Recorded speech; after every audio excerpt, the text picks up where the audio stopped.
BBG here. Well, I received a lot of questions about what a CPU is, what a clock speeds mean, and etc. So I'll shine a light on that today for you guys to explain what it is, the overclocking on it, and what the cores mean, and so on. So yeah, let's begin. Well, the types of CPU you get, well, the brands are Intel and AMD. They have different, CPU series, like you get single cores, like the Pentium 4 from LGA775 sockets. You get the Celerons, which is dual cores and single cores. You get quad cores, 6 cores, I think 8 cores and 12 cores. While on Intel you get the Celeron, that's a single core or dual core. Sometimes you get the Pentium, that's the low budget gaming or office use CPU. It's a dual core, 2 threads. Then you get i3, i5 and i7. The i3 is a dual core that has 4 threads. The i5 is a quad core, also 4 threads. And the i7 is usually a quad core or a 6 core with usually double the core's amount of threads. Like the quad core has 8 threads, or the 6 core has 12 threads. Then the gigahertz on a CPU means actually it's billions of pulses per second that it processes.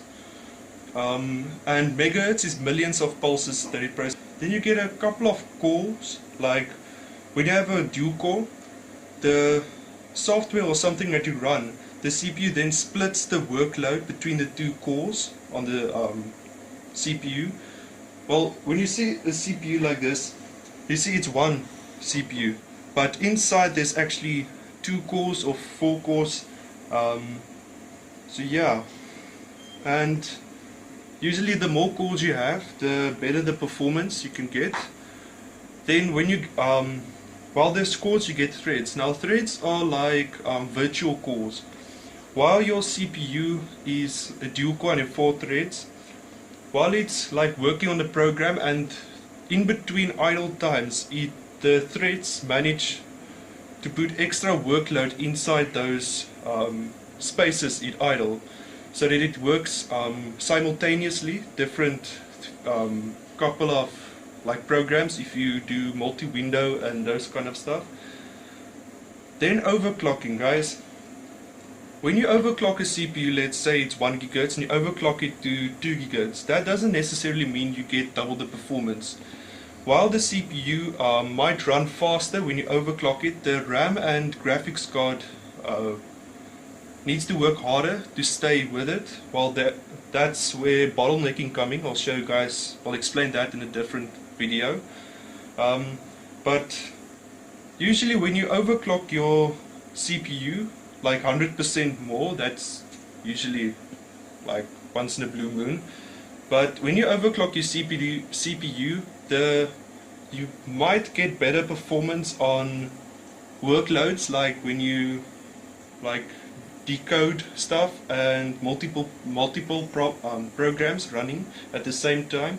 That doesn't necessarily mean you get better performance in games. Well, some games do demand high CPU, well, a lot of CPU power, like Battlefield 4. But yeah, and then the gaming choice. Well, I would prefer, if you're on a very low budget, a Pentium is quite strong enough to play most games. Like I have a 2nd gen Pentium in my computer right now. I play Battlefield 4, Fallout 4, all those new games. If you're in an office use, you can accept a Celeron, but a Celeron aren't really made for gaming.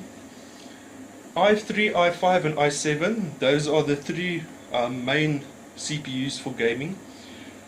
The reason why they call it an i3, i5 and i7 is the stars that Intel gives it, how strong it is. Like the i3 is rated 3 stars, the i5 is rated 5 stars, and i7 is rated 7 stars.